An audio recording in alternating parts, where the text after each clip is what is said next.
Et c'est Maxime Chatham qui est votre invité aujourd'hui pour le livre Le coma des mortels à lire cet été. Mais tout de suite, c'est Thierry Garcia et c'est Allô les stars. Et on commence tout de suite avec un premier appel de Nicolas Sarkozy. Eh oui, bonjour, Bonjour. ça va? Bien. Bonjour, Mme Lombroso, ça va Bonjour, bien? Monsieur le Président. Monsieur Chatham va bien aussi, hein? Oui.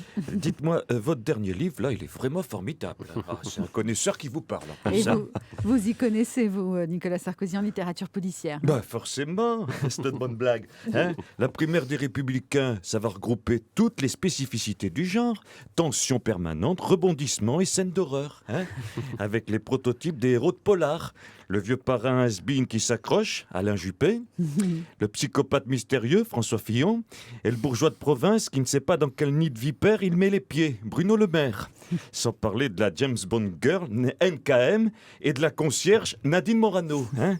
Et tout ça, au final, éliminé les uns après les autres par un tueur en série charismatique. Bibi. Parce que je peux vous dire que dès que j'aurai annoncé ma candidature, il va y avoir du sang sur les murs, et pas que peu. Hein. Merci de prévenir, en tout cas. Didier Deschamps a quelque chose à nous dire. Bah, disons que le dernier livre de Monsieur Chatham, il a l'air très bien, hein. Mais bon, faudrait pas qu'il arrive à Clairefontaine, c'est tout. Pourquoi vous dites ça? Un bon polar, ça détend? Oui, mais bon, pas celui-là, hein. Parce que disons que si certains joueurs le lisent, ils risquent de croire que l'histoire se situe dans l'entourage de l'équipe de France.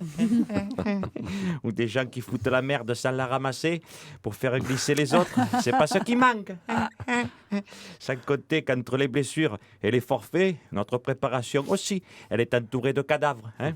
Et je ne parle pas de la visite de François Hollande à Clairefontaine, François Hollande, hein, vous vous rappelez, hein, ouais, qui aurait pu s'apparenter à un remake de l'inspecteur La Bavure aussi. Hein.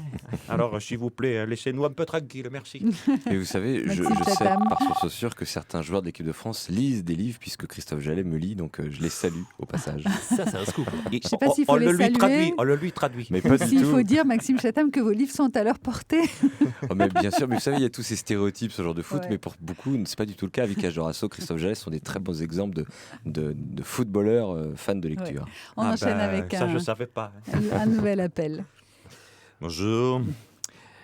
C'est Dominique Strauss-Kahn. J'appelais pour féliciter votre invité et lui dire toute mon admiration pour son œuvre. C'est bien simple. Ses romans, ce sont les seuls livres qui me détendent.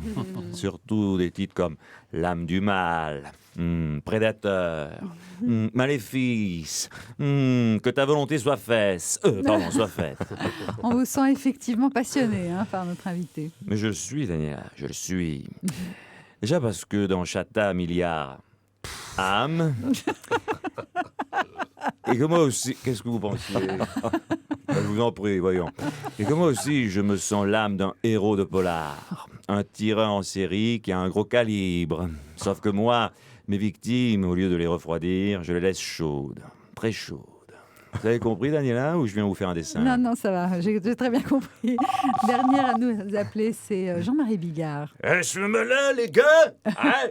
Puisqu'aujourd'hui, on parle de zoo, je me dis, tiens, je raconterais bien une petite blagounette sur le sujet, hein, mon vieux. Histoire de rester dans le temps, hein, je peux, moi. Allez-y, Jean-Marie, on vous écoute. Bon, alors, ça se passe au zoo de Vincennes, hein, le gars.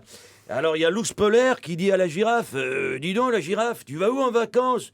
Et la girafe, elle dit, bah, moi, j'ai un grand cou, ma femme a un grand cou, mes enfants aussi ont des grands coups, hein. Et comme on n'aime pas se faire remarquer, on va en Afrique, là où il y a d'autres girafes. Ah ouais? Et toi, l'ours polaire, tu vas où? Eh ben moi, j'ai une grosse fourrure, ma femme a une grosse fourrure, mes enfants aussi ont une grosse fourrure. Et comme on n'aime pas se faire remarquer, on va aller au pôle Nord, là où il y a d'autres ours polaires, connard, hein. Et à ce moment-là, il y a le crocodile qui arrive, et les deux autres, il fait, et toi, tu vas où? Ah ben moi, j'ai une grande gueule, ma femme a une grande gueule, mes enfants aussi ont une grande gueule. Comme on n'aime pas se faire remarquer, ben on va aller adhérer à la CGT. Vous